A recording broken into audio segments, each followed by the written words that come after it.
Hi guys, welcome to my kitchen. So if you don't know by now through our vlogs and through our other videos, Mike and I have a really big sweet tooth. We really like desserts, and our absolute favorite is none other than the most incredible dessert, the chocolate chip cookie.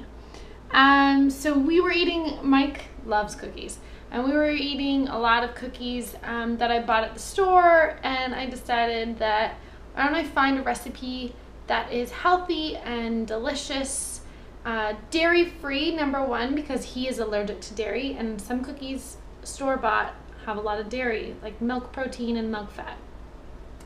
And also we wanted to use whole wheat flour and brown sugar instead of all the white sugars, and just healthier ingredients and things that I know I'm putting into my cookies. So we are gonna make them today, and I've already measured out everything into little bowls so that it's easier and quicker. I'm gonna be using my KitchenAid mixer that I got for Christmas. Thank you to my wonderful husband. I didn't preheat the oven, but I'm going to preheat the oven to 375. I got soy ice cream, and I want to make ice cream sandwiches for tonight, our dessert. So here we go. I'm gonna put you down so you can kind of just like watch the KitchenAid mixer. Alright, so the first ingredient I'm going to use is softened butter that I've already softened in the microwave. So we'll add that and just scrape it out. Handy dandy spatula. I'm also going to add 2 teaspoons of coconut oil.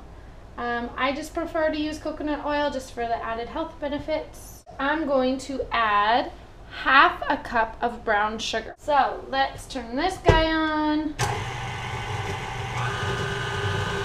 You do not need a KitchenAid mixer to be an amazing baker, cook, whatever.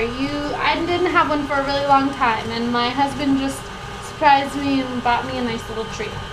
So you don't need one, but it is nice. Alright. Let me just scrape the sides, all the deliciousness. Alright, now I'm going to add 1 large egg yolk.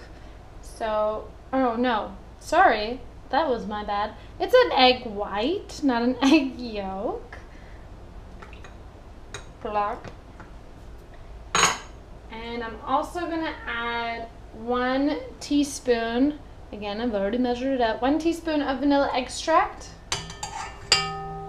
I'll let that blend a little bit more.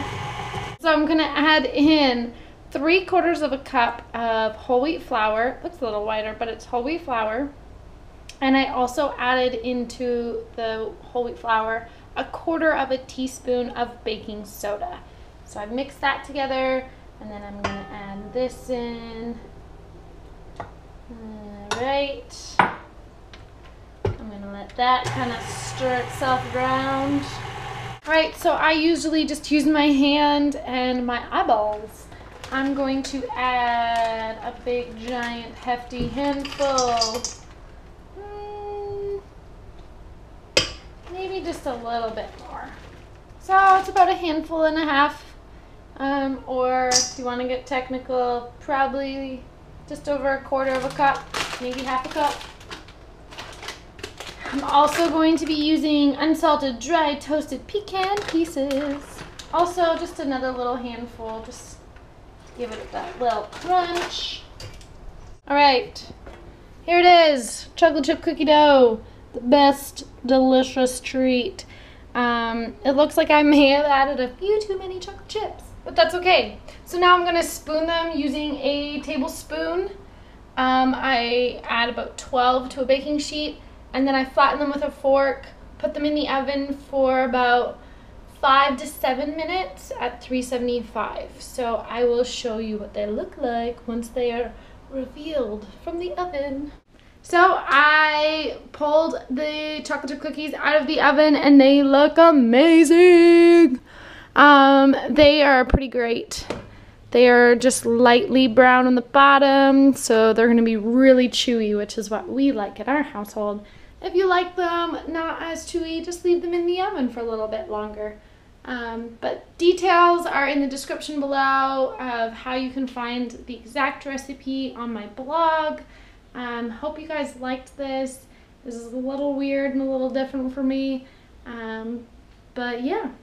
Say bye, Jackson. Bye, guys.